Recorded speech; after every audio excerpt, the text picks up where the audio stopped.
तर पहा, आपण प्रथमतः हिरवी मिरची, कांदा, टमॅटो आणि भेंडी बारीक कट करून घेणार आहोत.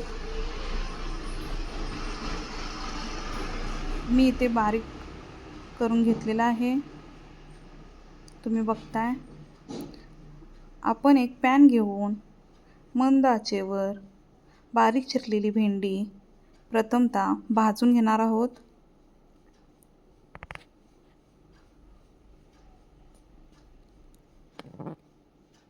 भेंडी थोडीफार भाजून झाल्यानंतर त्यामध्ये आपण थोडं तेल टाकणार आहोत.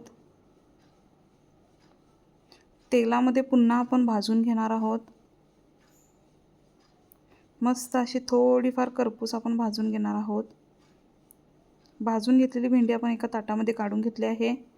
त्याच पॅनमध्ये आपण तेल टाकून त्यामध्ये हिरवी बारीक चिरलेली मिरची, बारीक चिरलेला कांदा, थोडं मीठ, जिरा पूड,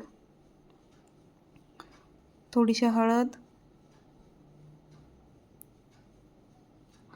टाकून आपण कांदा फ्राय करून घेणार आहोत. त्यामध्ये आपण बारीक चिरलेला टोमॅटो टाकणार आहोत. मस्त असं भाजून घेणार आहोत. त्यामध्ये भाजून घेतलेली बारीक चिरलेली भेंडी आपण टाकलेली आहे. मंद गॅसवर हे सगळं करायचं आहे आपल्याला.